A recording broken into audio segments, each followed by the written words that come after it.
Here, Dodgers Padres live from Petco tonight at 6:40. Dustin May be going for the Dodgers.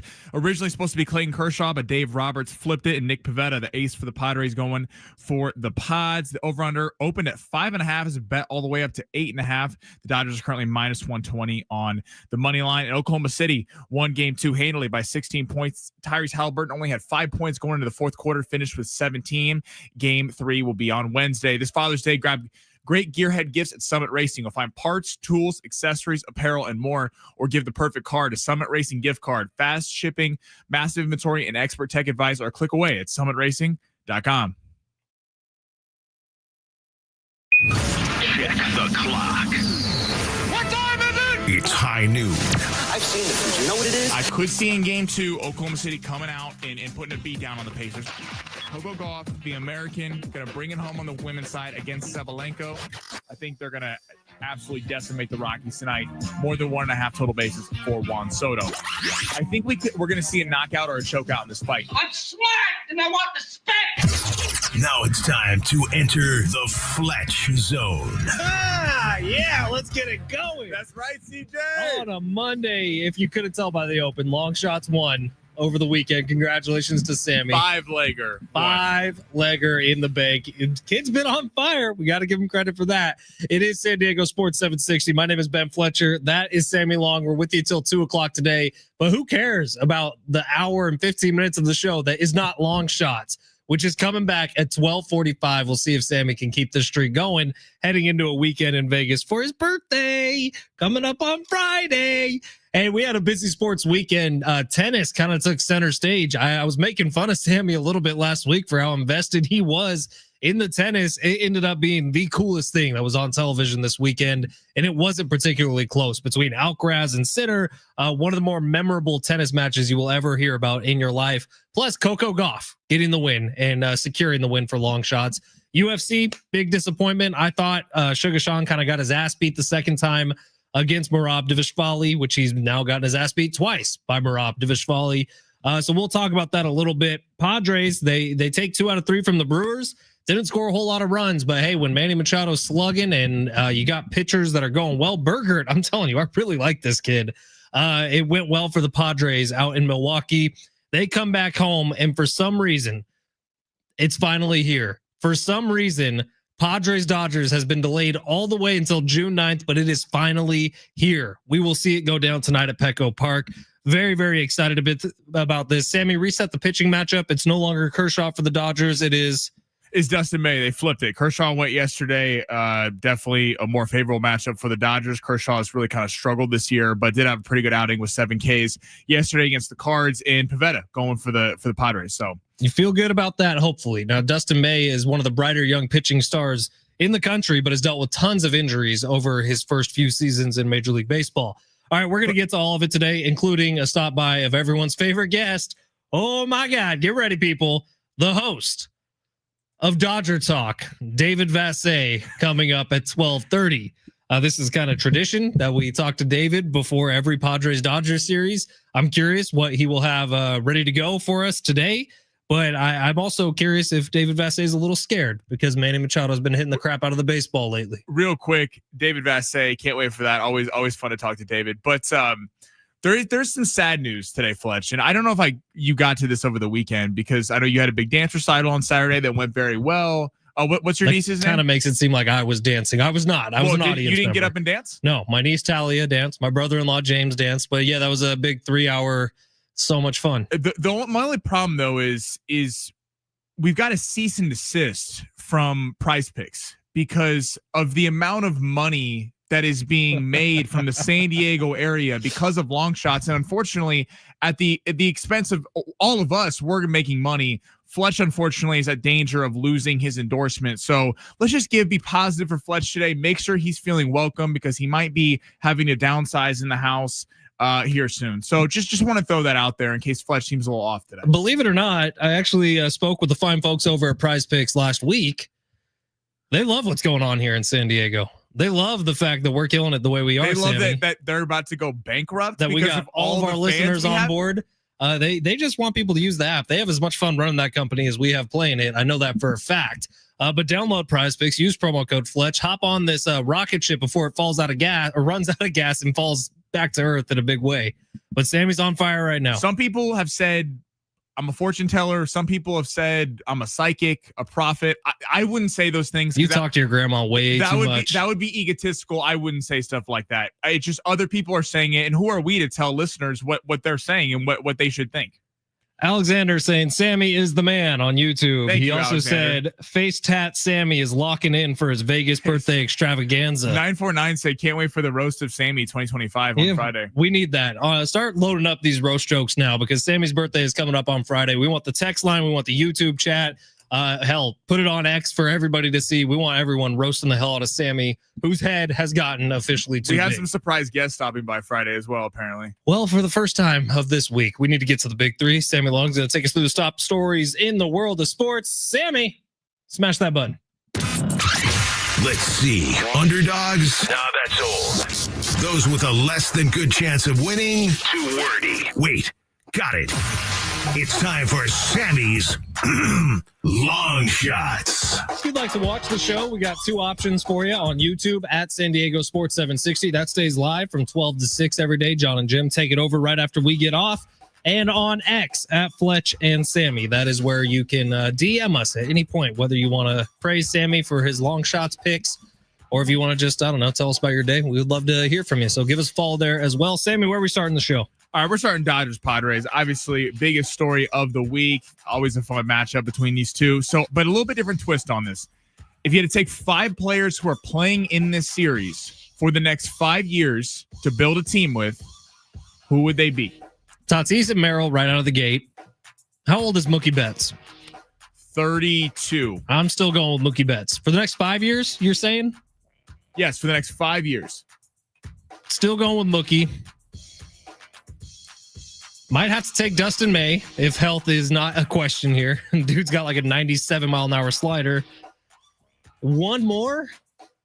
Not Freddie's too old. Manny is that 5 years is gonna age poorly. Teoscar Hernandez still a Dodger? Yeah, he's 32 years old, I believe, or 31, something like that. So yeah, give me Jackson, Fernando, May, Teoscar, and Mookie. I can't believe you forgot Merrill there. I said Jackson. Oh, okay, yeah. Come on. The feral man himself? It's text us 70470. Start your message Don't with tell team. me. I might put Gavin Sheets on there. 70470. Start your message with team. We'd love to hear your thoughts on this. Okay.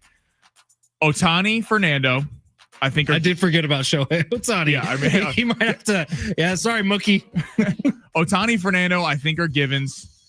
I'm going to go Merrill because of the age.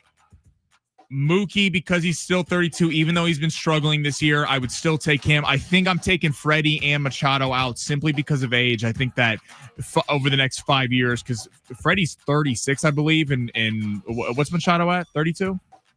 32 or 33. 33. So I would go Otani, Mookie, Fernando.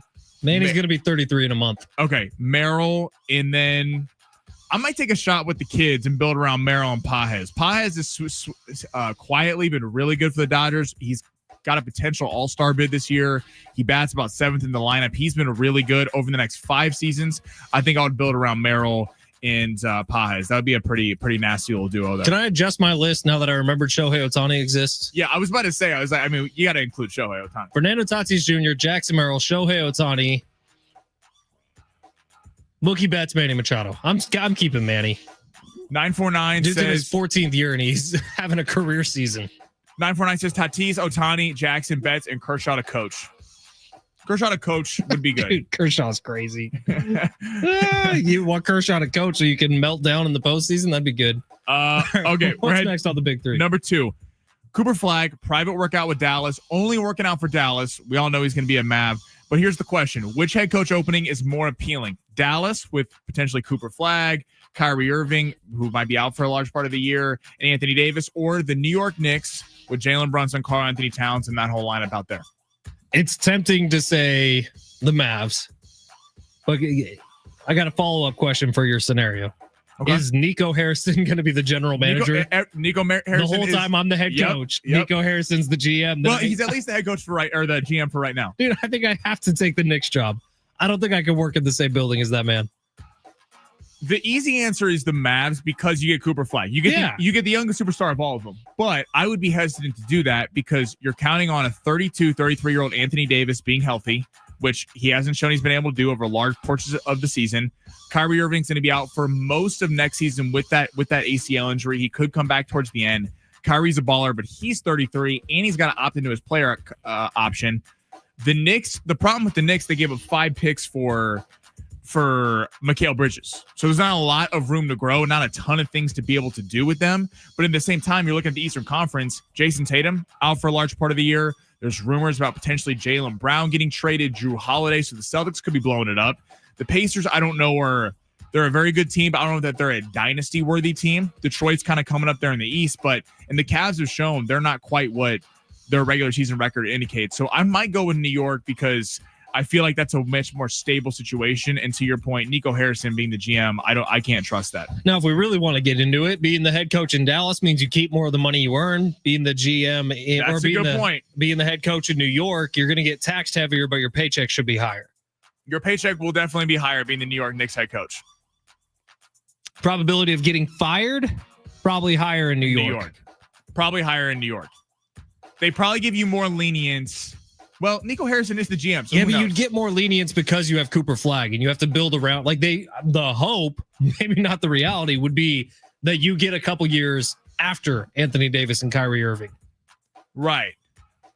Yeah, it's a tough question. It's a toss-up. Someone asked me this earlier today, and I was like, that'd be a good question for Big Three. That's good. No, that's number 3. Sean O'Malley, head of UFC Fight Night, gets choked out in round 3 by Merab. How bad was this for the UFC? Bad for the UFC, bad for Sean, bad for everybody. Look, the cliche styles make fights.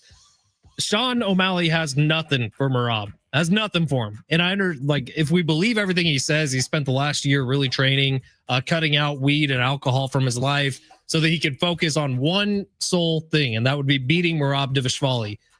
Merab wins that fight, I'm pretty sure, 9.75 times out of 10. The 1.25% shot that Sean O'Malley has is if he knocks him out in the first round.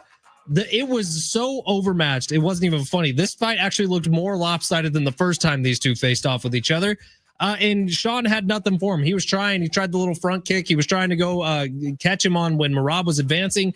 But the way that Merab was pushing Sean O'Malley outside the center of the octagon, which was the only shot Sean O'Malley had in this, it did not seem like a fair fight. And then once he got him to the ground, when you're that good at wrestling, when you're that good at body control and physicality and being able to just sort of shove someone down, Sean had no shot in this fight.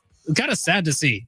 It was a bummer. I paid for it and was bummed. I was obviously pulling for Sean. Our long shots cast because of the choke. But I said on Friday I thought that it would either be a choke or a knockout, and I thought that was some bold prediction. But usually when a fighter faces someone a second time, the tendencies, they're less scared of each other, and we're able to do it. Daniel Cormier, I thought, said it good on the broadcast. Sean had a decent first round. He said, I thought he had a pretty good first round, and he still lost the round.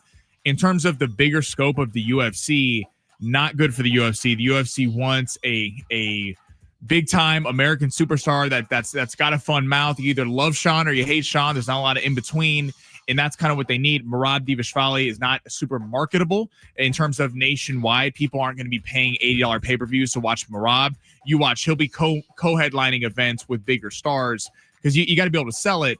And it was kind of the classic matchup of a boxer-puncher. We've seen this in boxing and UFC over the years.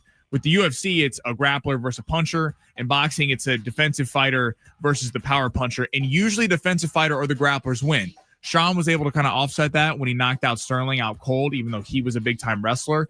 But it was very disappointing. In the UFC, I don't know who the young star is that gets people to the pay-per-view market. I don't know who it is. Kind of feels like Patty the Batty might be the hope, but you got to do some serious work building him up. All right, we got to take our first break. I do have some thoughts on Aljamain Sterling, by the way, being in Merab's corner for some reason. Lame. Soft as hell, dude. We'll talk about that a little bit later on, but still plenty to get to with this Padres-Dodgers series. David Vassegh coming up at 12:30 today. And then we really haven't touched on it at all, but NBA Finals, our reaction to yesterday's Game 2 and how the NBA kind of screwed this thing up. We'll talk about it next. San Diego Sports 760.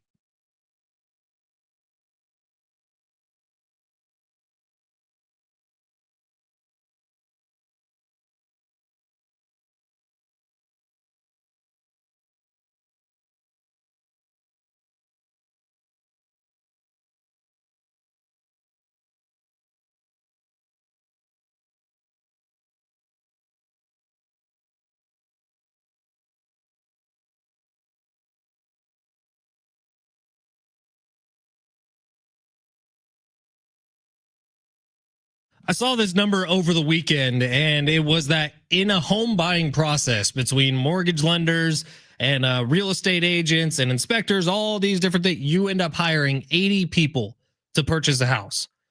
Well, I know you got 3-1 with one guy, and his name is Gary Cooper. Call him today, 858-376-1299. Gary Cooper is a real estate agent. He is a home seller, and he is a mortgage specialist. If you want a little degree in loanology, make an appointment with my friend Gary Cooper. You can visit him online at mountaintrustmortgage.com or call him 858-376-1299. That's 858-376-1299. Gary is a buddy of mine, and Gary is my real estate agent and my mortgage guy. He has been eliminating the smoke and mirrors and shell games when it comes to mortgages. He tells you why when you call 5 different companies, you get 5 different answers regarding your interest rate. I can promise you this, Gary will do whatever it takes, whatever's within his power, to make sure you get the lowest interest rate possible and you keep the most amount of money you can in your own pocket. That's what he does. He is able to navigate the different paperwork and BS and the smokes and mirrors for you so that you can get the best rate possible when you're buying your home, which is the biggest investment of your life. My wife and I are hoping to be able to buy a home this summer, and we've got a lot of stuff figured out, but we are leaving the big stuff to Gary Cooper because I truly feel, after talking with him as much as I have over the last couple months, that Gary Cooper has our best interests in heart. And not to mention, Gary Cooper is a San Diegan through and through. He's not someone from out of market with a big company who's trying to just come in, buy your home, get everything signed, and move on. Gary Cooper is a guy who you develop a relationship with, and you will be able to use him for years and years and years to come. Call Gary today, 858-376-1299. Lifetime Aztec fan, lifetime Padre fan. This dude is as San Diego as it gets. Or visit him online at mountaintrustmortgage.com. Make sure you tell him that Fletch sent you.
San Diego Sports 760 and our iHeartRadio Music Festival is back. You can win your way in before you can even buy tickets. Live performances by Bryan Adams, Ed Sheeran, John Fogerty, Mariah Carey, Maroon 5, Sammy Hagar, The Offspring, Tim McGraw, and many, many more. Be listening to win tickets before you can buy them at 9 a.m., 1 p.m., and 5 p.m., including airfare, hotel accommodations in Vegas, and $1,000 in spending cash. Plus, our Capital One cardholder presale will begin Wednesday at 10 a.m. Sounds like some good stuff. Who do you want to see on there, Sammy? You big Bryan Adams, Ed Sheeran guy? Bryan Adams is tight. Mariah Carey? Yeah, a little fantasy. Sammy Hagar, The Offspring, Tim McGraw? I love The Offspring. Hey, I like Hagar a lot. I'm a Dave guy, for Van Halen, but I like Hagar. Sammy Hagar, big rum guy. He actually just released his own rum. He opened up a new spot in Vegas, too. You can go check it out. He did that because I know he's got his own tequila. I had his rum like a year ago. It was. I thought it was Is that a Cabo Wabo? No, they get brought in studio. Ooh, okay. It's good stuff. Sammy's going to Vegas this weekend for his birthday. He wants everyone to know about it. Not so for my birthday. No, I'm just it's for going your to birthday. Vegas, and it happens to be my birthday. Hey, Sammy, why are you going to Vegas? Well, it's my birthday, so No. that was direct. You quote. said, is it a special occasion? I said it happens to be my birthday on the day we're going. Happens to be on Vegas. This trip that I planned to Las Vegas with all my buddies. It's going to be Sammy's birthday party. It's an extravaganza. He's going to wear a sash. It's going to be a whole thing. It's going to be great. But while Sammy's doing that, I do have a chore for all of you out there, and that is to go online and search Eddie Murphy, the pickup. Eddie Murphy's kind of been out of the R-rated movie game for a while. I'm excited about this. I'm pumped. Eddie Murphy, Pete Davidson, Andrew Dice Clay. This movie looks like it's going to be ridiculous, dude. Dice Man and Eddie in a movie together is going to be phenomenal. I can't. It's about two guys, Pete Davidson and Eddie Murphy, who are the drivers of those bank cars that go around to like 7-Elevens and stuff and pick up ATM cash, and they get robbed and hijinks and hilarity ensue. I'm pumped about it, man. Eddie Murphy. What he did, the Axel F movie, which was a nice little homage to Beverly Hills Cop. And it was nice because they closed that out, because remember how bad Beverly Hills Cop 3 was? It was so horrible. Bad. It was like atrocious. The director wasn't there. So I thought it was good. Beverly Hills Cop 4 was good. But give me R-rated comedies back in our lives. 1,000,000%. And Eddie Murphy, it looks like he's bringing one back. It's going to be an Amazon only release, so it's not going to theaters, which is kind of a bummer. But I'm still pumped for it. I think it comes out early August. That's good, though, for comedies, because more people are likely to stream it. I heard Bateman talking about this. It's tough to get. Studios don't make the hard R-rated comedies because it's a small demo that's going to go to that. And to get people to actually go to theaters, it's easier to drop it on a platform like Netflix or Amazon. I'm excited for it. Eddie Murphy back saying the F word. That's what we all need in our lives more than anything. I'm already getting roasted on the text line. It's Friday is the roast. Yeah. We're not doing the roast yet, even though that is very funny. And Sammy does look like the little kid from Stuart Little who grew up. That is very hilarious and accurate. Also, acceptable answers would be the kid from A Christmas Story. Also, acceptable answers might be like Mel Kiper's son. Some people have said that I look like Rowley from Diary of a Wimpy Kid and Ralphie from A Christmas Story combined. That's a good one, dude. All right, we're gonna get back to the Padres with David Vassegh coming up at 12:30. But right now, I don't necessarily want to talk about the basketball that was being played last night.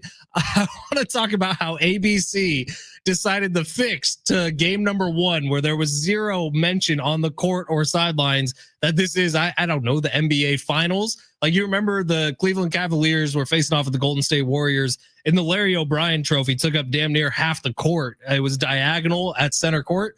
There was no mention on OKC's court that this was the NBA Finals. So ABC decided, I know how to fix it. We're going to put a little photoshopped Larry O'Brien trophy sideways and slightly blurred on the broadcast for the whole night. It looked like I photoshopped it. No, that was onto bad. The ABC screen. That was, what are we doing?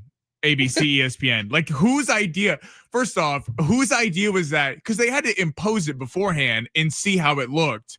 And who thought that was okay for air? It wouldn't have cleared my desk. Let's put it that way. And I have a pretty low standard for things. It was pretty rough. I'm not going to lie. It's like either put it on the court, like do it, actually to put it on the court, or don't do it at all. It's embarrassing to superimpose it. Who's responsible for that? Like, is that the NBA? Is that OKC? Well, Adam Silver had them removed. He had because they used to do the NBA final logos but kind of by the 3-point line, the baseline. He got that removed when he got to be commissioner, and the people kind of criticized it, thinking that it is the NBA finals. You should gas it up. It's something different. It's not just like your average whole game. And Adam Silver also allowed a bunch of teams to completely change their court and make them all colorful for the play-in tournament. Right. It's bizarre, dude. First of all, no one would have noticed if you just went with OKC, the court the first time, and just said, all right, that's going to be the court in game 2 also. But someone complained online. So ABC's fix for it was to Chiron on the little trophy, and it looked like crap. Dude, and what's up with Halliburton? 5 points going into the fourth quarter last night? A little predictable, wasn't it? I mean, it's crazy because Halliburton, the first game, we all forget because he's the hero. He didn't play that good. He just made the shot at the end. He was terrible. I mean, he's got to be aggressive. I don't know what's going on. I hope the series is good, and game 2 wasn't really just indicative of what's going to happen the rest of the way, because really games 1 and 2 weren't very good. It's just the crazy comeback at the end. I hope that Indiana gets one here in Indiana to make this a legit series. I think they will. Like, oftentimes you see a team take game 1 on the road in an NBA playoff series. Game 2 isn't going to go their way. Like it's kind of penciled in. You knew they were going to win that game. You got the fact that OKC is probably a little embarrassed about they lose game 1. So they're going to come out with a little extra fire in game 2. And B, Indiana already did their job for the part on the road. They took the first game. That's what all that is about. You try to take one on the road, split on the road, and then sweep at home. That is the key to winning these series. Indiana did their part in game 1. So they probably go into game 2 a little lackluster. Even if that's not at the top of their head, they understand that going into that series, taking 1 out of 2 on the road is going to be good enough for them. Right, and going 2-0 in Oklahoma City was probably going to be a tall task. That wasn't going to happen. So I would imagine game 3 is going to be much better back at the Pacers. All right, San Diego Sports 760 coming up next. If you want to, I don't know, put your AirPods in because this one's a little not safe for work here in San Diego. David Vassegh is going to be jumping on the show, the host of Dodger Talk up in Los Angeles. These are always fun. Pisses a lot of people off. If you got questions for David, hit us up on the text line 70470. Start your message with team. David Vassegh coming up next live on the iHeartRadio app.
This sport is sponsored by the Jim Buttrell Real Estate Team. Dodgers Padres tonight, live from Petco at 640. Dodgers currently minus 120 on the money line, with the Padres being even. Nick Pivetta going for the Pods, while Dustin May will be going for the Dodgers. The run total is currently set at 8.5. In the Stanley Cup Finals, Game 3 tonight, after Brad Marchand tied the series for Florida in Game 2 on Saturday. This one will be in Florida. Edmonton on the road gets going at 5 o'clock. Florida is currently favored minus 140 to go up 2-1 on the season series. Would you like to know what your home would sell for today? Get a simple text message with your home's value by texting your address to 855-600-6000. You'll get no phone call, just a text. Jim Buttrell has the buyers. Simply text your address to 855-600-6000.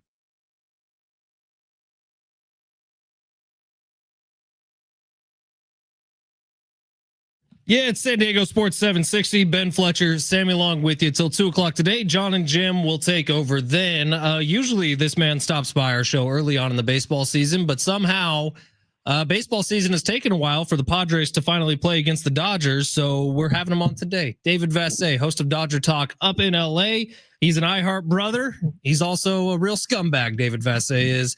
But David, it's good to see you or hear you. It's good to chat with you. And I really do have one question to start things off here, David. Manny Machado has homered in 3 of his last 4 games. How scared are the Dodgers of coming into Manny's house? Well, I love Manny Machado, so I'm not going to call him a scumbag the way you just introduced me. So thank you. Stay classy, San Diego. Oh, you have any thoughts about Manny Machado going off recently, David? And I do apologize. We're buddies. As soon as I get to Milwaukee, every time I send you a picture of the slide. Yeah. Thank you. You kept the streak alive. Every day since I broke my wrist and 6 ribs that day, at least one person has brought it up every single day since. So I appreciate you keeping the streak alive today. But look, the Padres offense, I've looked into them and looked into the Dodgers and the tail of the tape of this series. In this moment, I know San Diego is still crying about Game 5, but it feels like the slump the Padres offense was in at the end of that series has continued in the last month of this season because Manny Machado is putting San Diego on his back, and Fernando Tatis Jr. and Jackson Merrill have been in a slump. The Padres are having a tough time scoring. So, yeah, if I'm the Dodgers, I'm not letting Manny Machado beat me in this series because he's the only guy really swinging the bat well. David, the Dodgers have dealt with a lot of injuries to the starting rotation. Obviously, May and Yamamoto are kind of the 2 aces going right now. How do you look at the Dodgers rotation right now, and when do you see some of those guys coming back? Well, Blake Snell, who made a wise life choice by leaving the Padres and finding his way to L.A., is going to throw a bullpen session on Tuesday. I don't see him coming back until July, hopefully before the All-Star break.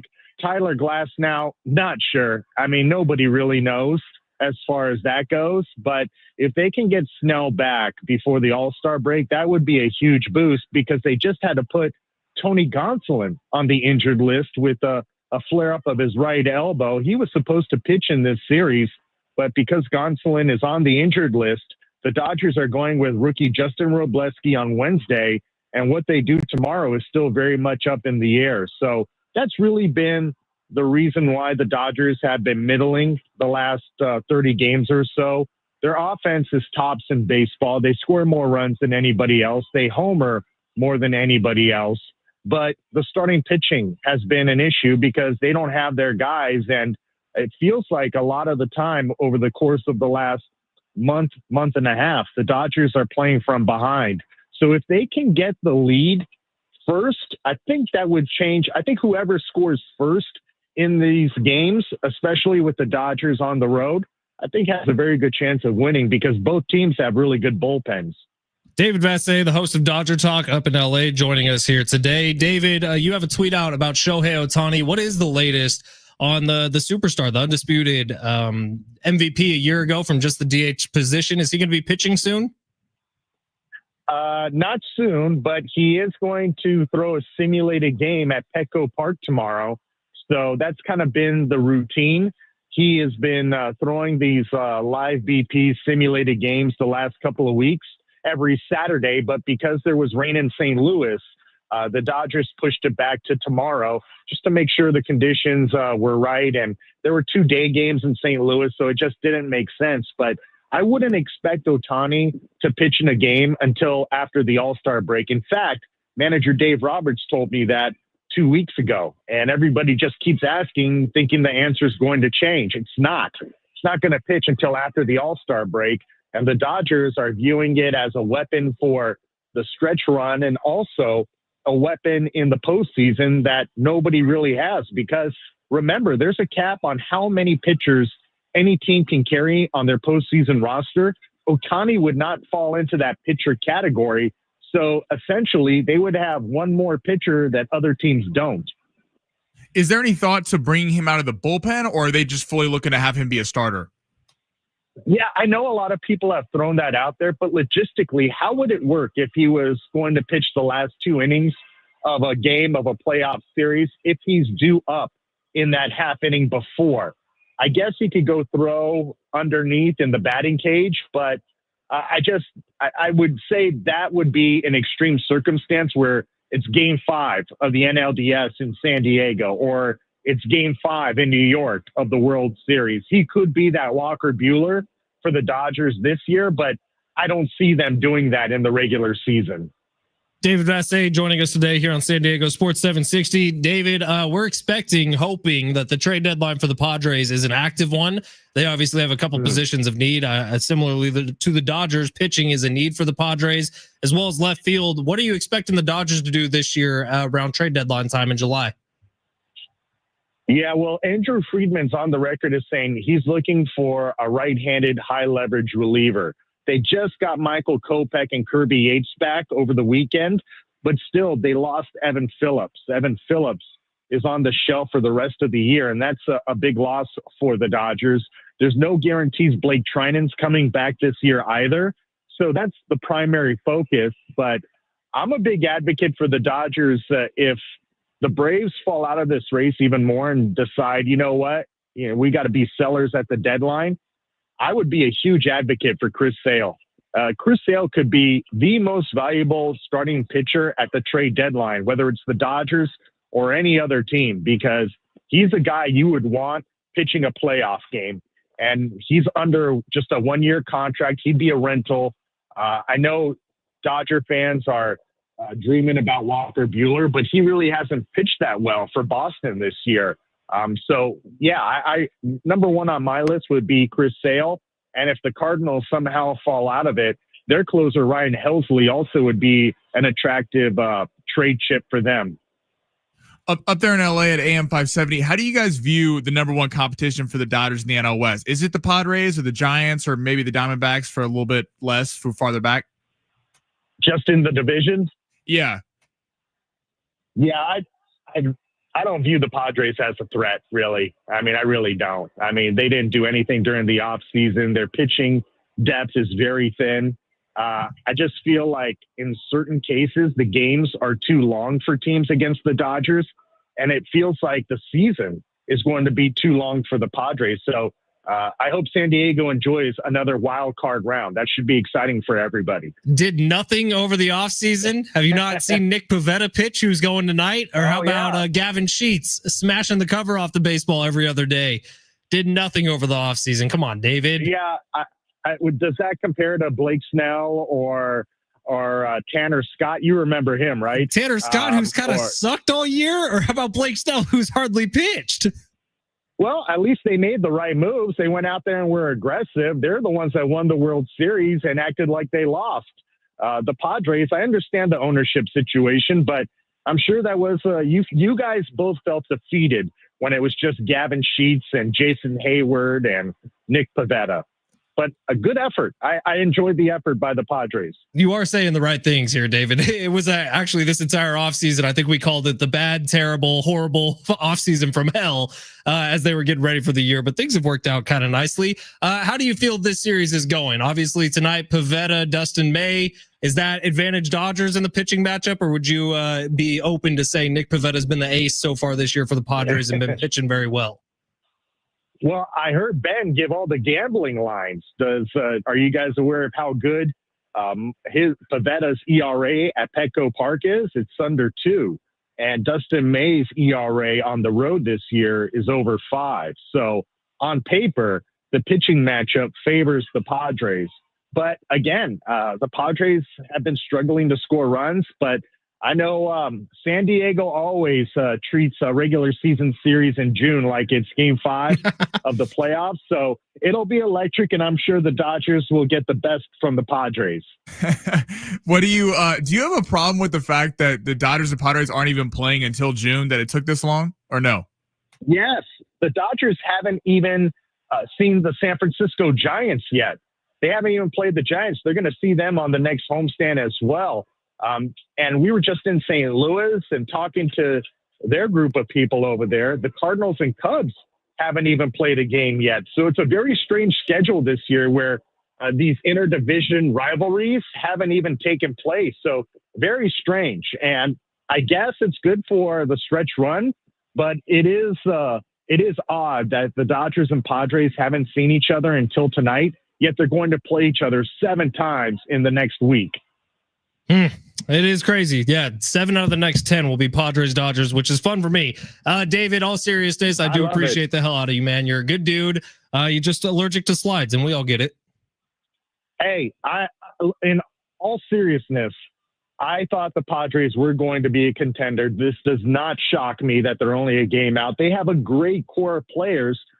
The pitching depth, though, is a concern because now you don't have Michael King. Yu Darvish hasn't thrown a pitch. That's the separator between the Dodgers and Padres. They have so many guys on the IL, but they're able to overcome it with obviously the highest payroll in baseball, but their depth also makes up for it. That's the biggest difference between these two teams. And the Dodgers have something called a TV contract, which would be nice when you're talking about extra money. Yeah, that's part of it. I mean, that covers a large chunk of the payroll. That's for sure.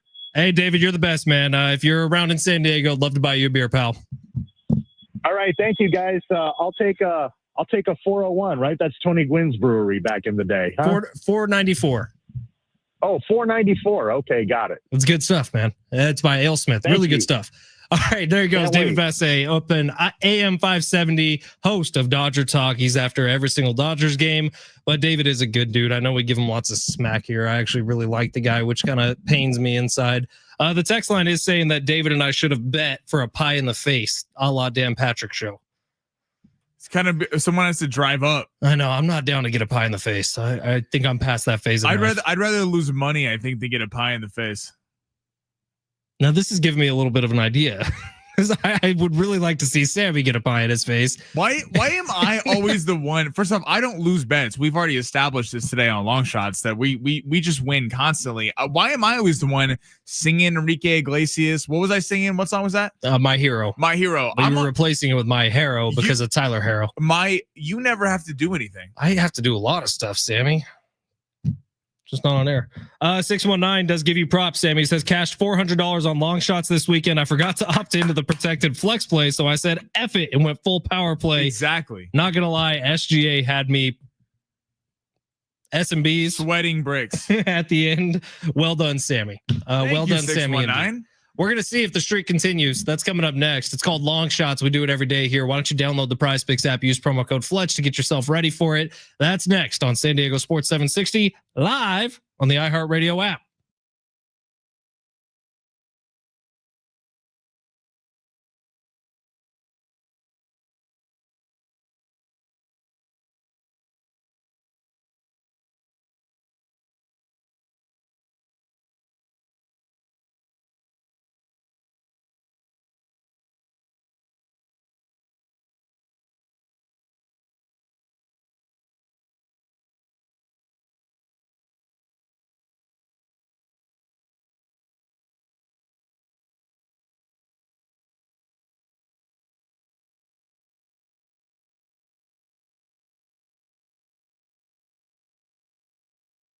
Download the PrizePicks app today. Use promo code Fletch, FLETCH. That's going to get you a $50 bonus when you play your first $5 entry.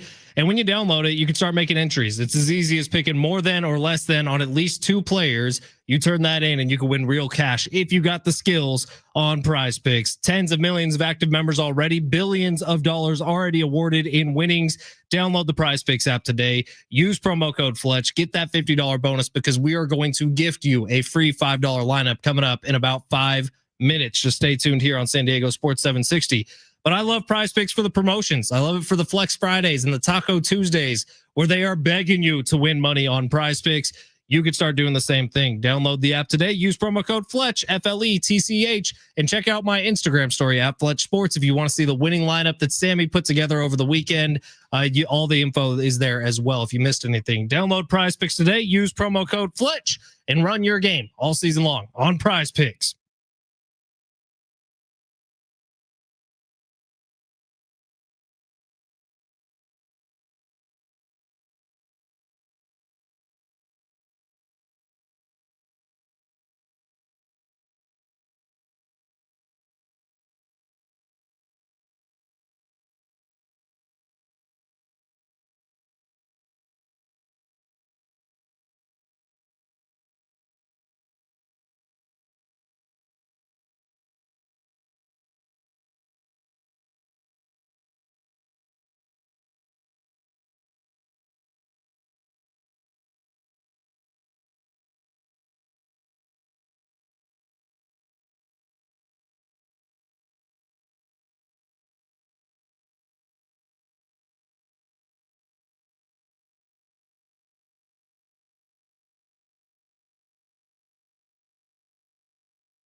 Yes, it is 394. I apologize. When Tony Gwynn's beer is 394. As the text line points out, hey, Fletch, Tony Gwynn was awesome, but even he couldn't hit 494. The beer is 394. What did Vassegh say it was? He said 401. He said 401. It was not that. 394. 394 paleo. And I knew that. I've had 100 of those things since I've lived in San right. Diego. But the 4 got stuck in my head. I apologize, text line. I apologize. Tony Gwynn, Mr. Padre. All right, Sammy has been on fire here over the last week or so. He went at one point, what was that, in March, where you went 5 for 5 in a week? 5 for 5. So we hit a 4-legger last week. We hit a 5-legger over the weekend. As you texted me, I think last night you texted me, buy Kendall something nice. Yeah, I wanted her to know that you weren't selling drugs with all this newfound money, that you were riding with my picks. So Kendall, I hope he got you something nice over the weekend. Maybe a nice date night this week, Fletch. Maybe. Take her to one of the nicest steakhouses in the city. Yeah. I'm taking all this money to Vegas. Do you already know what I'm doing with it? Losing it. What? See, this is exactly why you're not coming to Vegas. I thought you were spending it on shirts. I'm sorry. That already happened. You need some more Clurbin shirts.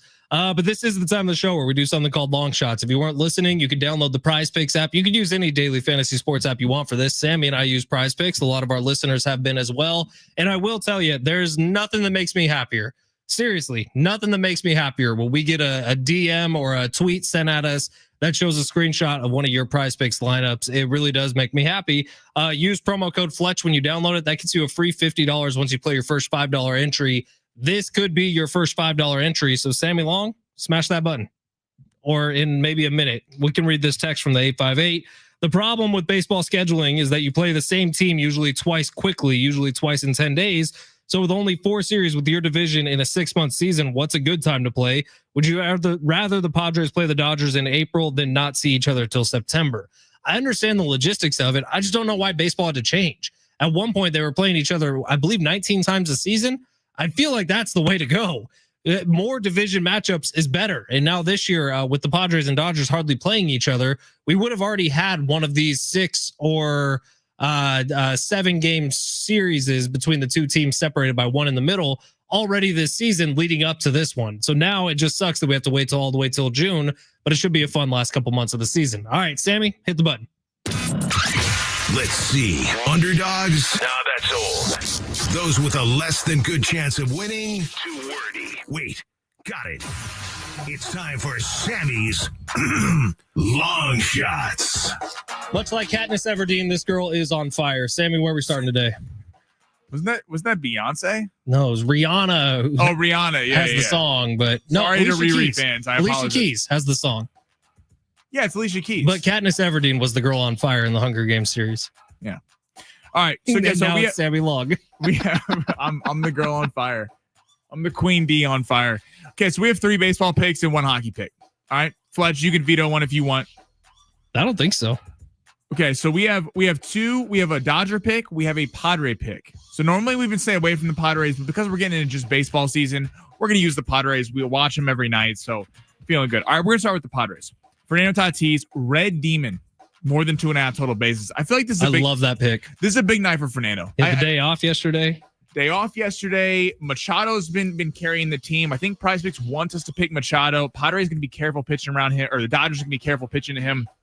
Fernando's a big time player, and I think sometimes in a monotonous long season of baseball, when you play a big matchup, like there's a buzz around the city today. People are excited. This is not just some random Monday matchup. It's fun when the Dodgers are in town. It's a little bit more on it. And trust me, the Padres gonna be wanting some get back for losing games 4 and 5 last year in the NLDS. So I think Fernando Tatis hits a long one tonight, 2.5 total bases, more than for Fernando. I think he does it in his first at bat. I think this game opens up when the Padres half of the inning with a home run, which plays into my next pick. Dustin May, more than 9.5 pitches thrown. Dustin May is kind of an anomaly, and no one can figure it out. He's awful in the first inning. Don't quote me on this. I swear he has an ERA of like 8, and then the rest of the game for like innings 2 through 7, he's fantastic. So he's given up the long ball multiple times in the first inning. I think, as David Vassegh just said on our show a few minutes ago, the team that scores first is going to be really big in this matchup because we know both bullpens are really good. The Dodgers just got help in the bullpen with Kopech and Yates coming back. Suarez was money over the weekend. Adam had a big outing for the Padres yesterday when the Brewers had a little traffic on the base pass. Dustin May, I think because of the fact that Wrobleski's going Wednesday for the Dodgers and tomorrow is still undecided, the Dodgers are going to want to save their bullpen as much as possible. Kind of like the playoffs last year. Because of the amount of injuries, I think they're going to let May go for a little while, being the best pitcher they have going in this series. So more than 90.5 pitches thrown for Dustin May. Zach Wheeler, Philadelphia versus Chicago. Pretty fun matchup here at 345. Chicago had a tough weekend to Detroit. They actually lost 2 of 3. Chicago has been one of the best teams in baseball all season long. Real threat there in the NL. Zach Wheeler going less than on 7 pitches strikeouts. Zach Wheeler's a fantastic player. One of the best pitchers in baseball. Phillies ace, phenomenal player. But the Cubs are too good, and they had an awful batting performance yesterday. I think we're going to get some get back today, and this number's a little high for me with Philly. Seven's too high of a number. I think he could come in around 5 or 6, so less than there. And then, do we want a hockey pick, Fletch? Hell yeah, dude. Okay, Sergei Bobrovsky. You're on fire. Don't doubt yourself. More than 27 goalie saves. I think Sergei Bobrovsky. Florida's going to have a big night tonight. I think Florida wins this game. They're minus 140 on the money line. Huge swings in this series. In both games have gone to overtime. So Edmonton, game 1, wins the winner with Draisaitl. Game 2, Edmonton comes back and ties it. And you're thinking, okay, here you go. Edmonton's going to go up 2-0 in this series. But no, Brad Marchand wins it in double overtime for Florida. I think this series is going 7. Bobrovsky, though, back in Florida, I think more than 27 goalie saves. And no one panic if he's at 17 going into the third period. The Edmonton Oilers always do swarms late in the game. Hopefully Florida has a lead, so they're going to double up Draisaitl and McDavid on the lines, and then we're going to have a lot of shots on goal. And with hockey, there is always the chance of it going to overtime. Just like the last 2 games, these are 2 evenly matched teams, and if it goes to overtime, that means we're going over on saves. So, to recap, Dustin May, more than 90.5 pitches thrown. Zach Wheeler, less than 7 pitches strikeouts. Fernando Tatis Jr., Red Demon, more than 2.5 total bases. Sergei Bobrovsky, more than 27 goalie saves. By my math, that is a $320 win that we can kind of already put in the bank because Sammy's been so hot. I mean, I'm not, again, fortune teller, psychic. I don't know. I'm just saying it. People are saying things. There's whisper. There's rumors in the Twitter sphere. All right, we might need to do some research on this. I don't think I feel comfortable talking about it right off the top, so we're gonna save this one. But there may have just been a huge death in Hollywood. Oh no! I don't know this for a fact. It just Why are you teasing everyone? Well, no, it just got sent through iHeart things, but I haven't seen it yet, so I'm gonna hold off on it. Yeah, let's not just get on the news. I hope. Okay. Hope it's not true. Let's put it that way. That's a bummer. All right. Sammy's long shots have not been a bummer, and I'm submitting this one right now. I like the pick, Sammy. I do. I love the Fernando Tatis Jr. one. I think it was a well-timed day off. I know that yesterday was a little freaky when we saw the lineup and nobody was, or Fernando Tatis Jr. wasn't in it, but he really hasn't had one of those yet this year where it's a scheduled day off. And I think it was the right move. As long as there's not something health-wise that we don't know about it with Fernando, he's been struggling. It's nice to get a day for him to reset. Hopefully he went to the spa or something and got pampered a little bit and then can come back today, totally refocused. We know that Fernando Tatis Jr. against the best competition has been when he's been at his best throughout his career. So big deal for Fernando Tatis Jr. tonight. I think you were spot on with that one, Sammy. I think he homers in this game at some point. I think the most impressive thing about the Padres over the weekend, because kind of a weird series, positive for the Padres going 2-3 against Milwaukee. You take that, especially because of how hot Milwaukee was coming in. I believe they had won 4 consecutive series or 5, something like that. Saturday blow the game. That was a bit of a bummer when they came back. But yesterday was so impressive. The bats were awful, but outside of Manny Machado hitting the home run, but the bullpen really looked like the bullpen we had seen the first couple weeks of the season. Adam, again, with the traffic on the base pass, that was such a clutch pitch going 1-2-3. And then Suarez coming in. I know he gave up kind of the blue pit and the walk, but Suarez is really good. So this series is going to be so fun when it gets to the late innings because both bullpens are 2 of the best bullpens in baseball, and we're kind of going to see what gives first. All right, we're going to take a break here. In hour 1 is going to come to a close. Hour 2 is coming up next. Plenty to get to today. We still haven't talked about that Alcaraz Sinner tennis final, which was incredible. We'll get to it all coming up in hour number 2 at San Diego Sports 760.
This sport is sponsored by Wendy's. Dodgers Padres from Petco, start of a 3-game set. Dustin May will be going for the Dodgers tonight after it was originally scheduled to be Clayton Kershaw, but they pitched him yesterday. And Nick Pivetta going for the Padres, who is 6-2 on the season with a 3.16 ERA. Dodgers are currently minus 120 on the money line, with the Padres being even, and the run line is set at 8.5. And in the NHL, the Stanley Cup tonight, Game 3 between the Panthers and Edmonton will be in Florida this time. That game will go on at 5 o'clock.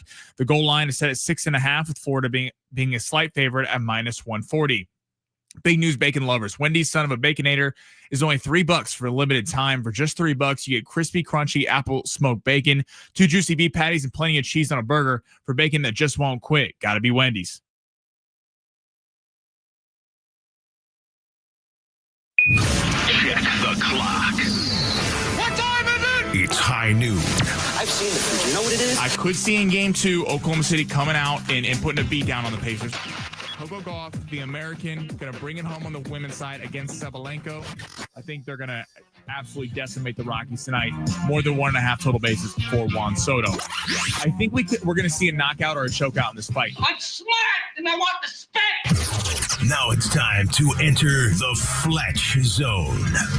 We'll say, in terms of credibility, our show took a big bump last Friday thanks to one Sammy Long, who everything that you just heard in that open was what played out over the course of the weekend. And Sammy nailed it, and he made us all some money. CJ was looking out because he cut it, because I wanted receipts for anyone that said wrong shots last week. All the mess people were talking. You got to ride the waves. Waves come and go. They ebb and flow. Yeah, we're right not quitters. You don't. When you lose a bet, you just quit. You never do it again. No. You keep going. We'll recap what long shots was at the end of the show today for anyone who's coming to the show with that specifically in mind. I do want to clarify something that happened at the end of the last hour, because we have people in radio who will send updates and send texts of anything that's newsworthy. And what we thought we received was like the most newsworthy thing for a sports show, because on my text, I got a text message that said Sly Stallone has passed away, reportable. I would like to make this very clear. Sylvester Stallone did not pass away. He is very much fine. But in that text, that is what stopped me in my tracks, because I was then thinking, oh, well, the next hour and a half of our show, we're talking about Rocky. We're talking about Rambo. We're talking about all those things. And that was not the case, because whoever was texting thought that Sly Stone and Sly Stallone were the same person. Now, Sly Stone did pass away at the age of 82. He was a singer back in the 80s and 70s, but not Sylvester Stallone. So a heart attack that happened in my case, and I'm sure everyone else on that group text, which there's about 10 of us who are now. Are we going to reveal the name of the person that? I'd feel kind of bad, but it's very on brand for this person to do that. And that's kind of part of her job, is to relay information like that. And stop scaring us like that, I will say the last text that went to that group was Travis Dale, littered with curse words, saying, "My heart was momentarily broken, and that's on you." Yeah, that's a little. I'm sorry. You need to get her back for that. That's a little ridiculous. It really did stop me in my tracks. I was like, "Oh my god, that would have been the worst news of like all time." I'd be up there with Betty White, except maybe even worse. 100%. I don't know how I would recover from that one. All right, let's talk tennis for a second. We got 2 minutes here. We're going to talk some tennis, because what we saw over the weekend was one of the more impressive displays of athleticism I think I've ever seen. So Carlos Alcaraz, and remind me the first name of Jannik Sinner. Jannik Sinner get interlocked in this death match that went 5 hours and 29 minutes yesterday, and was just absolute chaos. And these two guys going back and forth, it was a huge comeback for Alcaraz in the first place. But then you dig a little bit into this story. These two dudes have been going head to head since they were like 15 years old in the different worlds of on your way up to professional tennis, culminating in this ridiculous, massive matchup yesterday that goes 5 hours and 29 minutes. And there's not a whole lot of stoppage time in those 5 hours and 29 minutes. So they are the emotions at an all-time high, something that they've been battling, this rivalry between the two of them for damn near a decade and a half at this point. And it's kind of cool, because I think we saw a little bit of a passing of the torch. For years, we talked about the golden age of the quarterback with Tom Brady, Peyton Manning, Ben Roethlisberger, Phillip Rivers, Brett Favre, and Aaron Rodgers, kind of both in that group as well, and Drew Brees. And then now we're seeing this new generation of quarterbacks step up, Well, in tennis, we've had the normal names, the Nadals, the what's the Djokovic guy? Djokovic, Nadal, and Federer. Sure. Those three guys have been like the top of the mountain. And I do think we saw a little bit of the passing of the torch in tennis yesterday to these two new guys who have put on one of the more impressive displays of sport I think I've ever seen. Well, and what's cool about it is you need in sports like that, because obviously we're not leading the show with tennis. We're just, hitting on it because it was a big deal yesterday. But like tennis, golf, fighters, you need name brands. They're not the sports that, at least in America, are leading the way of the NFL, the NBAs, the MLBs. But when you have name brand people that people recognize, why was the Masters so successful and averaged 20 million people? Because people know who Bryson DeChambeau are, and they know who Rory McIlroy is. They don't know who, the RBC Canadian had a rough leaderboard yesterday that I'm sure the ratings weren't great for. But you take these two guys in the competition, and it is in tennis, it's hard because so many guys dominate. Guys are so much better than everyone else. And that match was fantastic. At one point during it in the third set, Sinner was a minus 6,500 favorite and Alcaraz was plus 3,000. So if you bet Sinner, you had to bet $6,500 to win 100. And Alcaraz came all the way back and won. It was fascinating, and if you're not into tennis, it was a cool day. I talk a lot about the you care, I care factor, and that was on display in a big way yesterday. The way Alcaraz collapsed to the ground after he won his final point was impressive as hell. So for the French Open, that was about as good as it can possibly get in the world of tennis. All right, big three, hour number 2. Sammy Long is going to take us through the top stories in the world of sports. Sammy, smash that button. Your lunch break is here. Ready to go back to the office and knock the socks off your friends? Coworkers? It's time for the top stories of the day. The Big Three. Our buddy Tyler jumping in on YouTube saying Sinner has never won if play has gone over 3 hours and 48 minutes. Tennis is crazy, dude. Yeah, the long matches are crazy. Matches could be an hour and a half, or they could be Tyler. 5 hours and 29 minutes. That's crazy. Imagine being that fit for 5 hours and 29 minutes. There's not like a halftime. Like, imagine buying tickets to that. It gets to hour number 3. You're like, yeah, are you left? These drinks are like $25 each, or are we really sticking around for another couple hours? Get that good package. Okay, so the market apparently going to the NFL. Kirk Cousins market has reportedly dried up now that Aaron Rodgers is a Pittsburgh Steeler. Is Kirk done? Do you see him holding on and maybe being a trade bait down the road? What do you think of with Kirk Cousins? So every year there's always a team who you realize 6 or 7 weeks in, they don't have it figured out at quarterback. And maybe they could go add a piece. Remember Phillip Rivers a couple years ago was talked about, what if he came back in week 6 to X to this team? Could he make an impact for a playoff run? I could see that being Kirk Cousins. I could also see this report coming out from the New Orleans Saints, who are saying, quarterback market's just not there for Kirk Cousins. So you know what, Falcons, just take this 4th round, 5th round pick, and we'll take him off your hands because there's no market for him. Either of those things could be the option here. Certainly, I think Kirk would have value when someone always gets hurt. Sadly, it's the nature of the NFL. If some team has a great quarterback is going to get hurt, he would certainly be a guy that if you had a championship contending team in. Just a wild example. Remember Carson Wentz with the Eagles when he got hurt? Now, they had Nick Foles there who won him a Super Bowl, so they had him in-house. But Kirk Cousins would be a guy that you would look at, or if, say, you had a quarterback who was going to be hurt for a month or a month and a half, he would be able to come in and win you some games and not tank your season during that. I'm surprised that I wonder if Pittsburgh, if the market was all the same, they didn't have to trade for Kirk Cousins. If he was a free agent and they got to pick between Kirk Cousins or Aaron Rodgers, I wonder who they would have picked, considering the headaches that Aaron Rodgers brings you. That's the right question to ask. Now, Kirk Cousins is not cheap, so even when you trade for him, you're still going to have to pay him like the Atlanta Falcons were, which it was a 4-year deal. I thought it was 180. I think that sounds right. Yeah. So he's not a cheap option, but if you're a team like, I don't know, Miami, and you have a quarterback like Tua, who you know is an injury risk every time he steps on the field, would you not want a really, really solid backup in a Kirk Cousins coming over? Also, if you're a team like Atlanta, who has Michael Penix, which is an unknown quantity, he looked nice in the few games he got to come in last year. I know Atlanta's high on him. I think Michael Penix is going to be really good. Well, why would you not want to hold on to him? I know he's making a stink and wanting his way out, but if you're Atlanta, just say, well, tough, Kirk. You're going to sit behind Michael Penix. Right. Penix, deal with it. Exactly. Okay, let's go Dodgers Padres. Obviously, big series here. Where does Dodgers Padres rank for you in baseball rivalries today? Today, near the top. 5 years ago, it wasn't even on my radar. Like, honestly, if anyone says different, I think you might be kind of lying. Dodgers Giants has always been an excellent rivalry, like up there with the Duke North Carolinas. But in terms of baseball, this is a new rivalry. But here's the thing. It's fun and people get invested in it. We've seen it play out now in 2 of the last 3 postseasons, and they've been incredible series.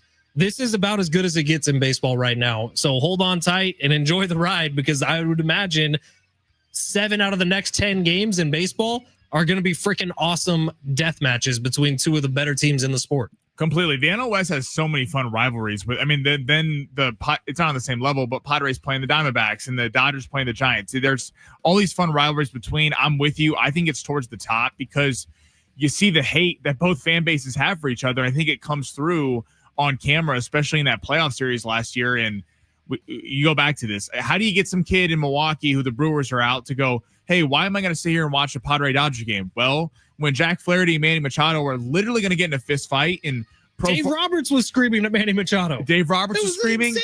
Tatis and Profar dancing in the outfield. Like, that's fun. People look at that and go, oh, wow. Like, I'm kind of into it. This is, you either pick a side, and people are probably picking a lot of the Padres because the Dodgers, unless you're a Dodgers fan, you're not really rooting for the Dodgers considering the payroll and the legacy there. But yeah, because the Red Sox and Yankees have always been the number one rivalry. Historically, it's over the years.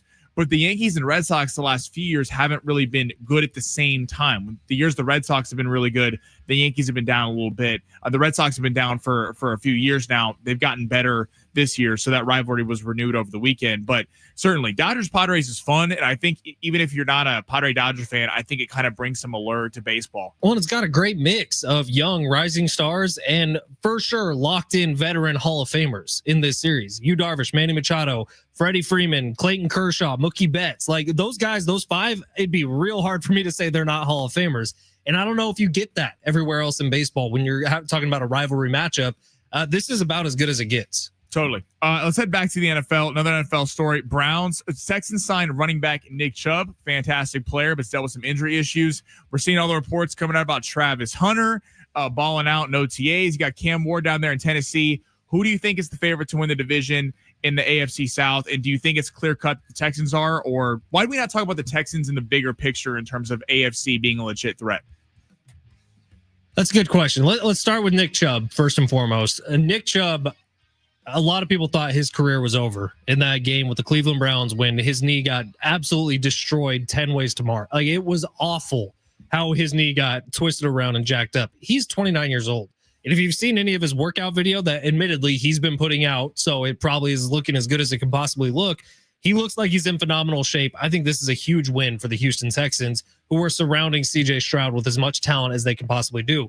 Now, CJ Stroud's a little bit injured. So as you kind of go down that list and you're thinking, I would have the Texans up there with the rest of the AFC, except I don't know about CJ Stroud's shoulder. And if that's a serious problem heading into the year, if that's going to hamper the first few weeks of his play, like when you start hearing about year 3, especially after a guy who struggled in year 2 a little bit after having a phenomenal rookie season, I'm worried about every little injury that could possibly be, because CJ Stroud didn't really impress me that much in year 2, but I know he has it. Does that make sense? Totally. I to that end, is he going to bounce back? Because we saw, I mean, he was on the, not quite the Jaden Daniels track, because Jaden Daniels really took everyone by storm, but he had that kind of narrative around him the first year. People were like, this dude's going to be a superstar. Well, there were comparisons flying all over the place. And let's not forget, the Texans heading into last year was kind of the sneaky, sexy Super Bowl pick. They had Will Anderson year 2, signed Danielle Hunter. They were kind of that, if it wasn't going to be the Chiefs or the Bills or the Ravens, what's a team that could kind of rise to the top? And it was them. Now you don't have Stephon Diggs anymore. They dealt with a lot of injuries at the end of last year, but it feels like we're kind of forgetting about the Jaguars 2 years ago. Looked like a team that was really going to be taking off and then just bottomed out the last 2 years. But now you got Hunter. Brian Thomas broke out last year, and I think that team could be pretty good. I think the defense, there's some major question marks there. And then Tennessee is obviously kind of far away, but hey, Cam Ward looks like he's going to be pretty good, or they're assuming he's going to be pretty good. So it kind of renews that division a little bit. Hopefully now you got some legit quarterbacks in there, and the only terrible division in football is the NFC South. And I don't know if the NFC South is going to be as bad as they've been. Hopefully the Bucs can save them. What you got over there, Sammy? 615, great text. Dolphins are a team that would absolutely benefit from having Kirk Cousins. 615. I think that's our buddy Budweiser Scott, who is a diehard Dolphins fan, who is not a Tua Tagovailoa fan. But hey, Budweiser Scott, he's not wrong. No, I threw it out there, but seriously, like there's a few of those teams that make sense with this. Who wouldn't benefit from having a Kirk Cousins caliber quarterback as a backup to a quarterback you don't have a ton of trust in? Like, do you have a ton of trust in Tua Tagovailoa to be on the field every week? No, no one does. I mean, Kirk, he on Thursday Night Football last year, a month before he got benched, threw for 565 yards and I believe 6 touchdowns. I mean, this is the guy that can still play football. He's not like he's trash anymore. 3 years ago, we were talking about Kirk Cousins' MVP out in Minnesota. How many days away from the NFL are we? We're something like 85, somewhere in there. 85. I'll look it up and get an exact count. Coming up next, it is San Diego Sports 760. Let's break down some of the matchups we got going on and some of the Hall of Famers that we will see on the field at Petco Park over the next 3 days. It is San Diego Sports 760. You're listening live on the iHeartRadio app.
AM radio. We keep Vital Voices accessible.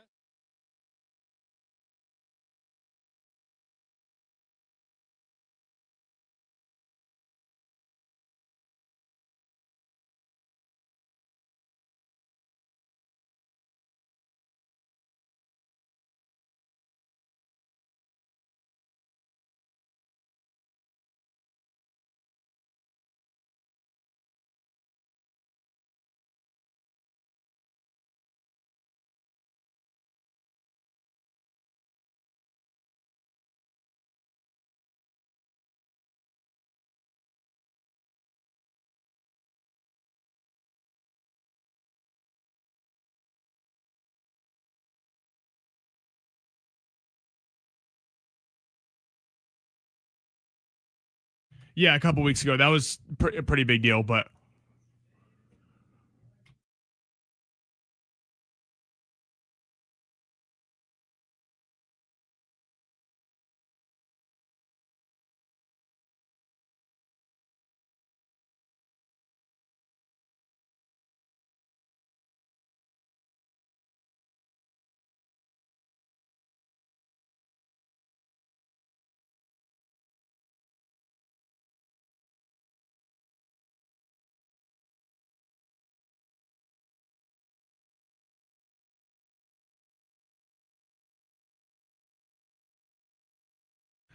I'm excited for this one. It's a super fun series. And yet, like going to Red Sox Yankees, I know the Red Sox literally just called up per passing 20 minutes ago the number one prospect in baseball, Roman Anthony, and they got a couple top prospects, but you don't have the recognizable stars. Take aside Aaron Judge, that Padres Dodgers do. I mean, think about in a sport in the MLB that is another sport like the NBA that's really carried by name brand players, guys who people know.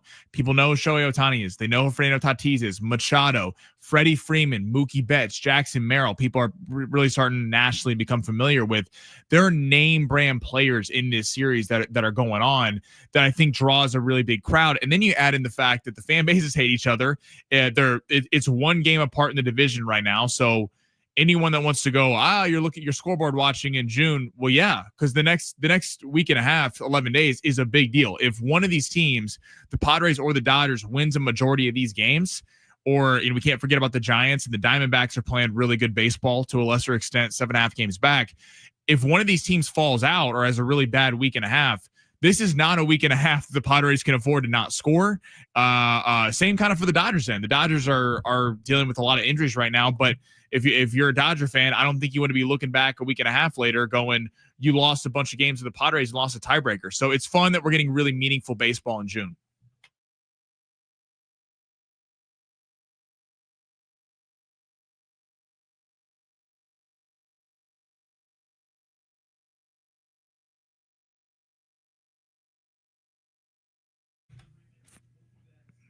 Ohtani, yeah. But he would be there, and then potential Hall of Famers. Tatis certainly would be on that track. Not now if he just retired, but Tatis certainly has the talent to be in the Hall of Fame. And then I think to a lesser extent, Merrill's a much bigger name, but Merrill and Pages are two guys for each team that I think 7 years from now we could be talking about as two of the brightest stars in baseball. Merrill maybe to a more extent, he's maybe has a little bit higher ceiling, but Pages has been playing good baseball this year. So they're filled with young stars and old stars.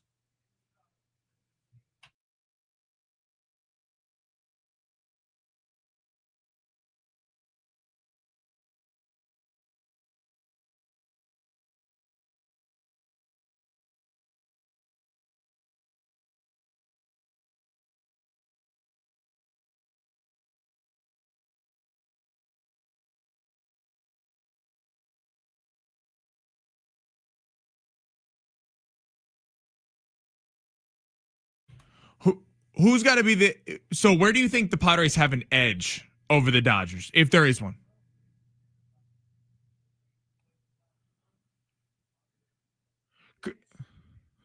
No.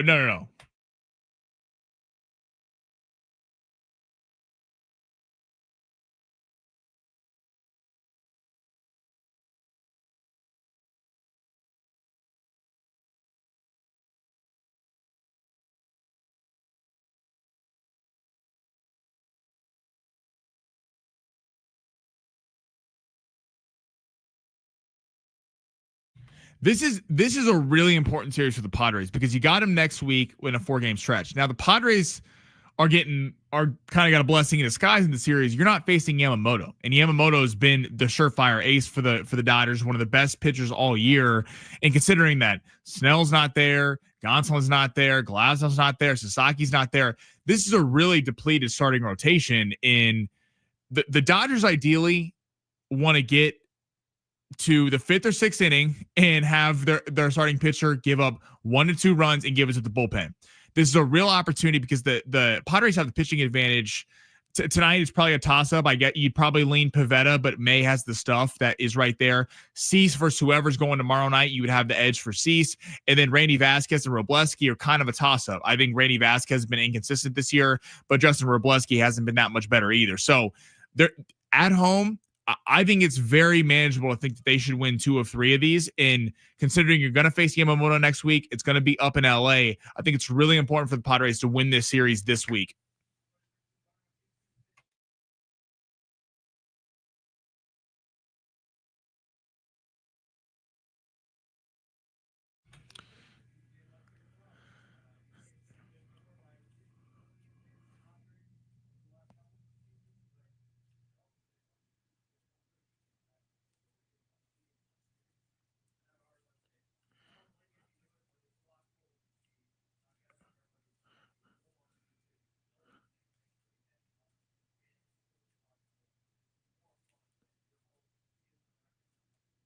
And tonight, lastly, before I go to break, it's to Rich's point. It's going to be a playoff environment. It's not going to be, hey, it's great we're at a Padre game, but we're having a craft beer and we're just kind of kicking it. This is going to be a game where people are living and dying by every pitch, which makes it really fun.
This sport is sponsored by WhatsApp. Dodgers Padres tonight, live from Petco at 6:40.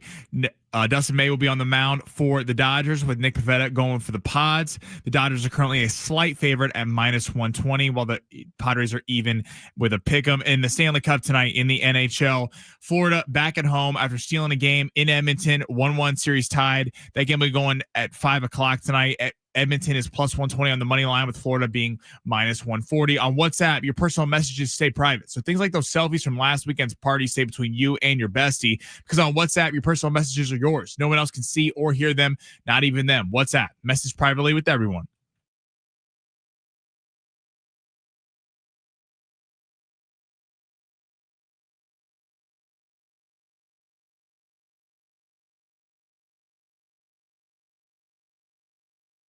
San Diego Sports 760 coming up on Wednesday night, 6 o'clock right here. It's SDFC Midweek Live here from the head coach, Mikey Vadas, as well as interviews with players and coaches. Find out the latest club and MLS information. SDFC Midweek Live every Wednesday, 6 o'clock on your home for SDFC, San Diego Sports 760.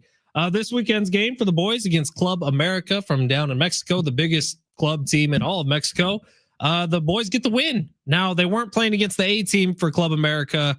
They were playing against, it was described to me as basically their 23 and under team, but still a big deal. So you beat maybe the biggest team in all of Mexico, and SDFC was without some of their main guys too, because guys are doing some international play stuff right now, and they win 3-0. And if you go to SDFC's official X account, you could see the slow-mo of a goal they scored in the final 15 or so minutes of the game. That was a penalty kick, but not from inside the box. It was a free kick. It was outside the box. And this dude does about the best 8-ball corner pocket you could probably do. Pretty impressive win for the guys who took down a big club out of Mexico. All right, UFC over the weekend. We talked a lot about the disappointment that was the title fight between Sugar Sean O'Malley and Merab Dvalishvili. It's annoying that Sean just can't seem to get it done against Merab, who is quite literally a machine, and gave him zero room for anything. Sean had nothing for him the entire fight.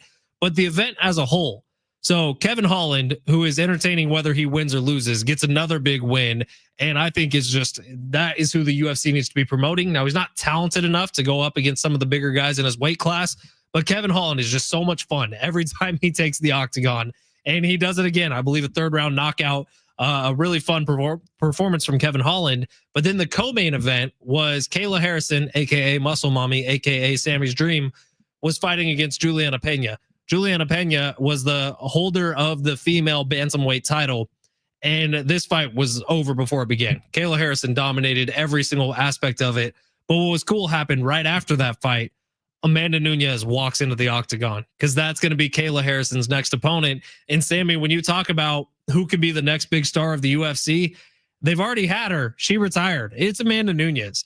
She is so much better than everybody she's fought against, that this is going to be maybe her first and biggest test, which is Kayla Harrison, who is just dominating everybody. I can't wait for this fight. I don't know when it's going to be, but that is one of those where I'm fine if the female fight is at the very, very top of an event. It'll be a fun fight. Here's the problem, though, with her being the star of the UFC. You have to have someone who can talk. And that's the thing with fighting, is you have to have someone. Why is Conor McGregor so exciting? He was an excellent fighter. He had big KOs in hand knockouts. Yeah, but Khabib was a huge superstar in the UFC. He never talked. He was a pay-per-view. He wasn't a pay-per-view star. He was a star because of the Conor McGregor-Khabib rivalry. If Conor McGregor's not there, no one cares about Khabib Nurmagomedov. They go, he's a great fighter, but I'm not forking out $80. Personally, I'm not paying $80 to watch Khabib fight. He's an amazing fighder. I'm more of a boxing guy. I like when they're standing on the feet trading. That's what made Conor so exciting.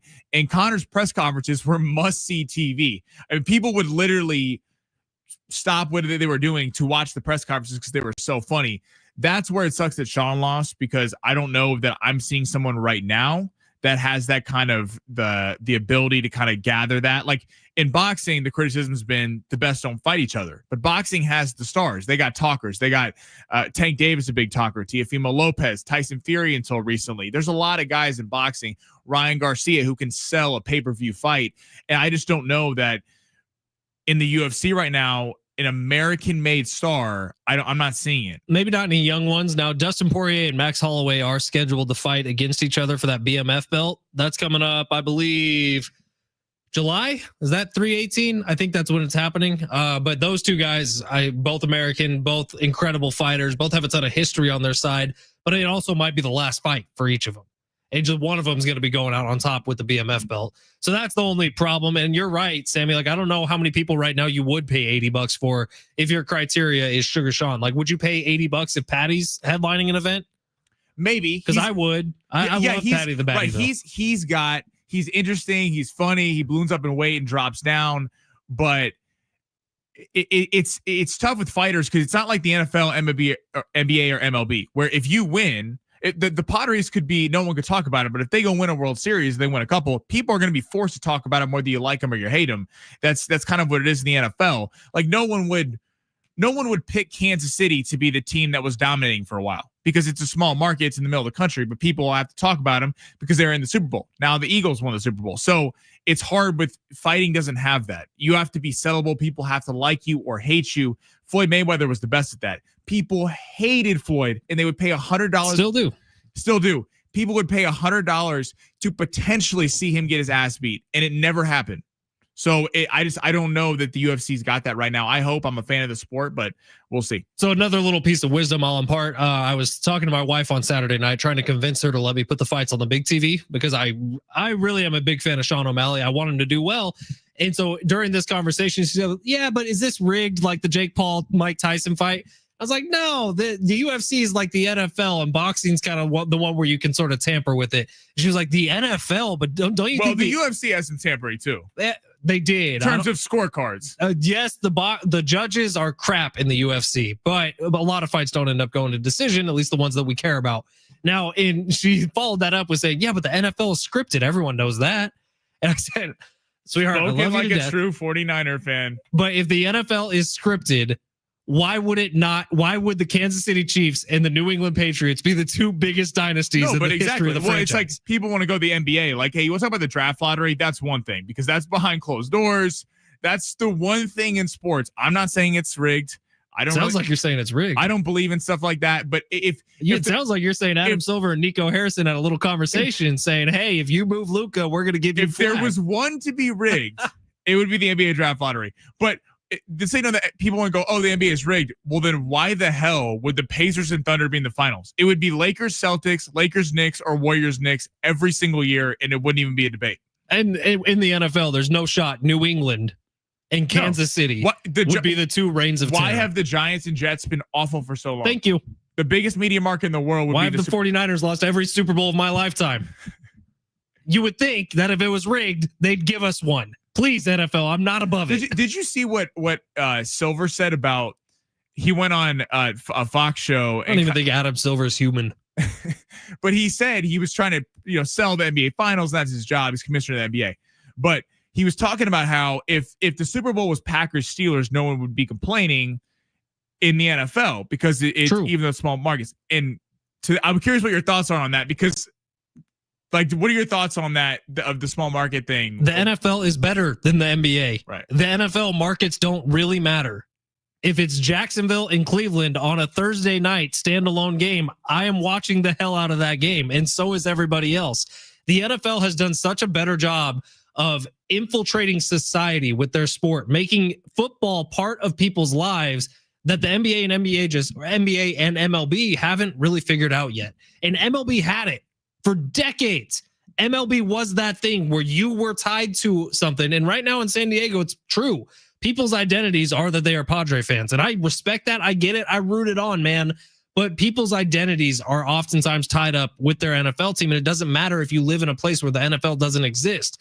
You know how many San Diegans I watch Niners games with at Moonshine Beach every Sunday during the NFL season? Thousands of them is how many.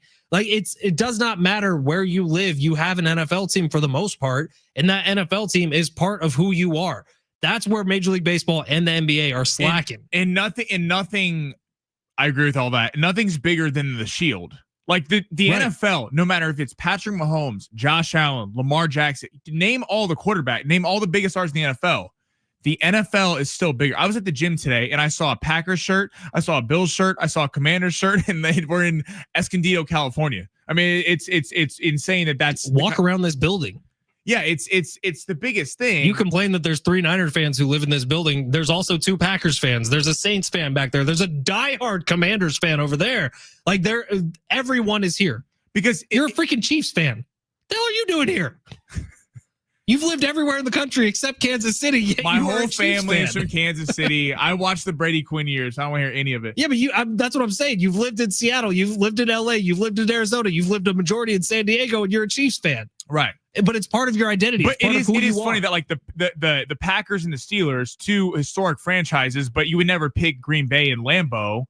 Not a big market whatsoever. It's a tiny Wisconsin, one of the most dedicated fan bases of anything anywhere. Right. And that's why the NFL doesn't have to, they'll put games on Christmas, even though that's the NBA's holiday. They don't care what the MLB does. The MLB tries to schedule games after the NFL window on Sundays for the World Series. The World Series is evading NFL season regular matchups. It's how insane it is. And I saw that comparison. It's kind of funny him trying to sell that for the NBA finals versus a potential NFL Super Bowl. Look, unfortunately, we were all right about these NBA finals. They aren't getting people to watch them. It really isn't. And the averages are one thing. We'll get a fuller story in the next couple of weeks when the official ratings come out for the NBA finals. But the average for the first game, it was embarrassingly low. Like, I'm excited to see if the second was better, even though it wasn't a great game because of the Halliburton shot. And maybe it got a little bump. I'm curious to see it as well. Again, we won't know the full results of the ratings for, I think next week we should get game 1 and 2, or maybe by the end of this week. But it was what we've seen in the early reports is nobody is watching this freaking series. And that's sad because I do think you have 2 of the bright young stars of the NBA future in this series, and Tyrese Halliburton and Shai Gilgeous-Alexander, and they're fantastic. But Adam Silver, his job is becoming more impossible by the minute with trying to sell this series, especially if the rest of the series goes like last night went, which was utter domination from the team that does have the better players. They need a game 3 Pacers win. If that happens, I think people, because anything in sports, if you get to a game 7 or you get to a game 6 or 7, people are going to tune in because it's fun watching a winner go home team, even if you don't care about the Pacers or the Thunder or either of those 2. But yes, if it's a lot like last night, which the Thunder thoroughly dominated, and you said something earlier, I think some of the problem of this finals being the Pacers being this heavy of dogs, everyone knew that the Thunder were going to win that game by a lot. Yeah. I mean, that was the penciled in win. I would also say, can we not take 2 days off between every game? Yeah, I know. Come on. Keep the momentum going. Yeah. You had so much momentum after game 1. All anyone was talking about was Tyrese Halliburton's shot. And then you make everybody wait a full 2 days when you're not even traveling. It's dumb. It's dumb. And I'll tell you, NBA didn't expect it, but a sneaky little rival coming up in ratings is the College World Series, which has been amazing.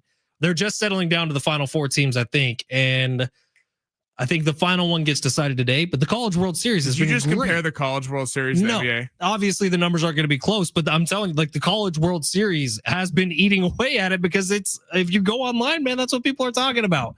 College World Series has been really, really good this year. All right, quick break. We will wrap this thing up coming up next. Get you ready for John and Jim, plus give you our final predictions for tonight. San Diego Padres, Los Angeles Dodgers. That's next at San Diego Sports 760.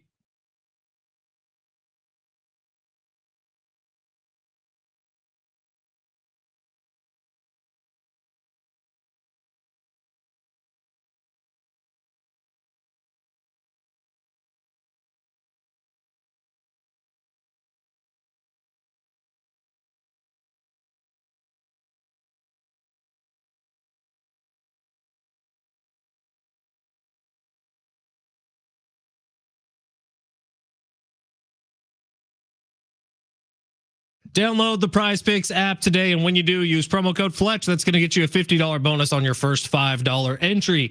If you're planning on watching some baseball in San Diego tonight, might I interest you in a little Fernando Tatis Jr.? More than 2.5 total bases. I like that a lot. Download the Prize Picks app today. It's that easy. You're watching these sports anyways. why not make it a little more interesting by having some skin in the game? Download Prize Picks today and start setting lineups in the first 60 seconds. You can just go more than or less than on at least 2 players for your shot to win up to 1,000 times your cash. Here is the lineup that our successful Sammy has been giving us today. Fernando Tatis Jr., more than 2.5 total bases. Dustin May, more than 90.5 pitches thrown. Zach Wheeler, less than 7 strikeouts. And Sergei Bobrovsky in hockey, more than 27 goals saved. Sammy's been on fire recently, so take advantage of it while it's still going hot. Download Prize Picks today. Use promo code Fletch, FLETCH. You're going to get a $50 bonus when you play your first $5 entry. And Prize Picks is the best because they have quick and easy deposits and withdrawals into your bank account this sports season. I did this yesterday because the lineup I had with Sammy won $200. So I took 150, pulled it out into my bank account. It took about 20 seconds to do so. Download the Prize Picks app today. Use promo code Fletch. Take advantage of everything they are offering, including tomorrow, which is a Taco Tuesday. Discounts hitting the board all day long. It's San Diego Sports 760. We will close this thing up coming up next. Thank you for listening.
All right, 3 things before we get to our final preview for Padres Dodgers. First thing, Weird Al's version of this song is better than Coolio's version.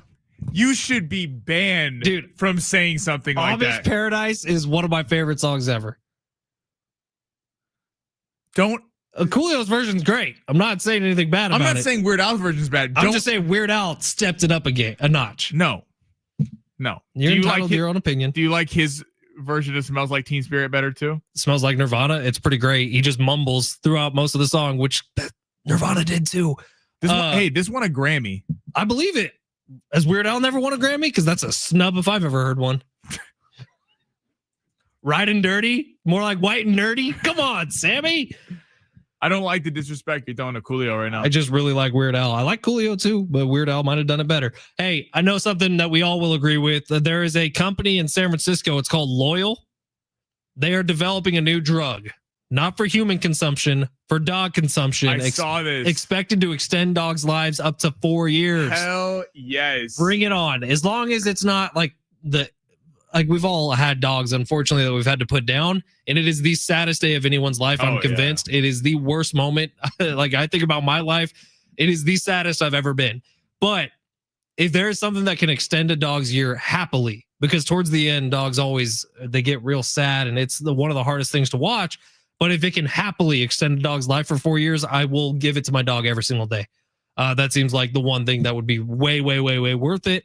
All right. And then finally, Bill Simmons with The Ringer has a report out today that he is saying he thinks that the Spurs Kevin Durant trade is already done and they just have not released it publicly.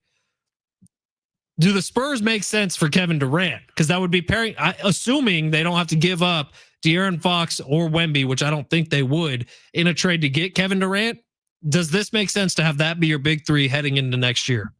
Fox and Wemby aren't going anywhere. Well, you never trade Wemby. That would be ridiculous. That's what you're trying to build around. Fox just signed the deal and they trade a bunch of picks for him. So Fox isn't going anywhere.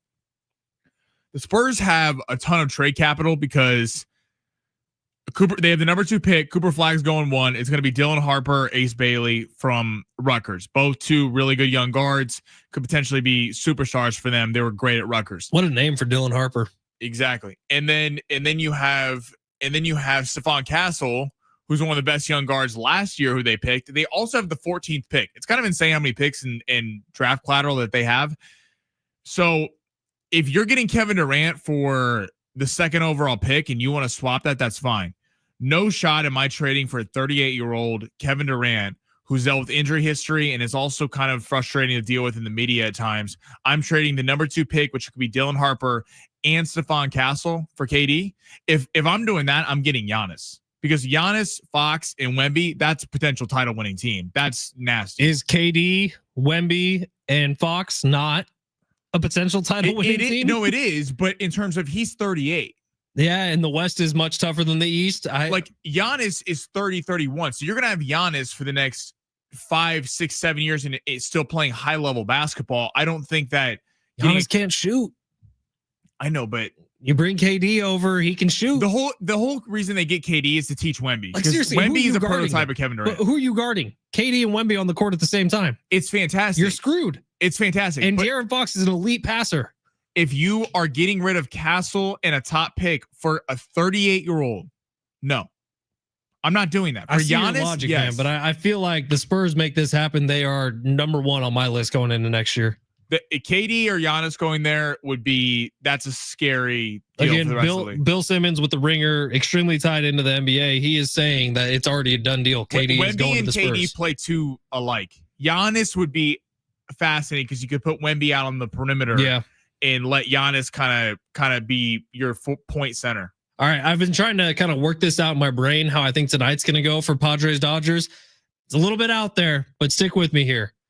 Padres jump out to an early lead, citing Sammy Long saying Dustin May really struggles in the first inning. Padres jump out to the early lead, but then it's kind of Padres slow down a little bit. Dodgers step it on. They pick up a couple runs. I'm saying this is a 6-5 Padres win in extra innings. Wow. We're going to come back to this tomorrow if that happens. 6-5 Padres win extra inning ball game. Fernando Tatis Jr. hits a home run. Wow, that's like a Hollywood script. Well, not Hollywood because it's the beef for the Dodgers, but that's like a Hollywood script kind of movie.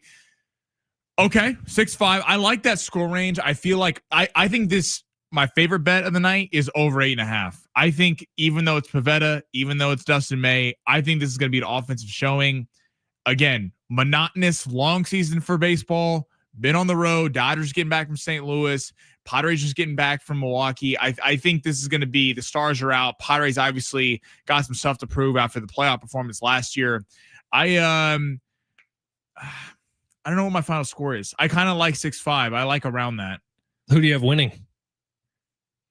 I think the Dodgers win tonight. Because I went pretty back and forth in this. I had 6-5 locked in, but I was back and forth until I said it out loud who was going to win. I think the Dodgers win tonight because this is the best chance for the pitching matchup for them.